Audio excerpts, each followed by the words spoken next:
দখলদার ইসরায়েলের প্রতিরক্ষা বাহিনীর মুখপাত্র ড্যানিয়েল হ্যাগারি এক সাক্ষাৎকারে বলেছেন, হামাসকে পুরোপুরি নির্মূল করা সম্ভব নয়। তার এমন সাক্ষাৎকারের পর হামাসের জ্যেষ্ঠ নেতা গাজী হামাদ দাবি করেছেন, ইসরায়েল মূলত এর মাধ্যমে পরাজয় স্বীকার করেছে।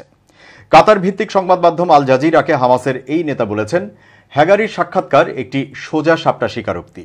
9 মাসের যুদ্ধের পর এটি পরিষ্কার, হামাসকে নির্মূল করা যাবে না, এমনকি যদি তারা 100 গুণ বেশি অস্ত্র ব্যবহার করে। তিনি আরও বলেছেন, এর মাধ্যমে ইতিহাস পরিবর্তিত হবে এবং আন্তর্জাতিক সম্প্রদায়কে বোঝাতে সক্ষম হবে হামাসের সংগ্রাম রাজনৈতিক অঙ্গনে থাকবে এবং সামাজিক এবং প্রতিরোধ অঙ্গনে স্থায়ীভাবে থেকে যাবে। হামাসের এই নেতা আরও বলেছেন, প্রতিরক্ষা বাহিনীর মুখপাত্রের বক্তব্যের মাধ্যমে ফুটে উঠেছে ইসরায়েলিদের মধ্যে অনৈক্য দেখা দিয়েছে এবং তারা নেতানিয়াহুকে বলছে যুদ্ধ বন্ধ করো। এদিকে হামাসকে পুরোপুরি নির্মূল করা যাবে না এমন কথা বলে ইসরায়েলি সংবাদ মাধ্যম চ্যানেল 13কে প্রতিরক্ষা বাহিনীর মুখপাত্র বলেন, হামাসকে ধ্বংস করার চেষ্টা, হামাসকে নিশ্চিহ্ন করার চেষ্টা শুধুমাত্র সাধারণ মানুষের চোখে ধুলো দেওয়া। হামাস হলো একটি ধারণা, হামাস একটি দল, এটি মানুষের মনের মধ্যে রয়েছে।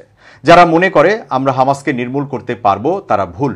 হ্যাগারির এমন বক্তব্যের পর দখলদার ইসরায়েলের প্রধানমন্ত্রী বেঞ্জামিন নেতানিয়াহুর দপ্তর থেকে একটি বিবৃতি দেওয়া হয়। এতে বলা হয়, চলমান যুদ্ধে তাদের প্রধান লক্ষ্য হল হামাসকে নির্মূল করা, আর এই লক্ষ্য অর্জনে প্রতিরক্ষা বাহিনী অবশ্যই বদ্ধপরিকর।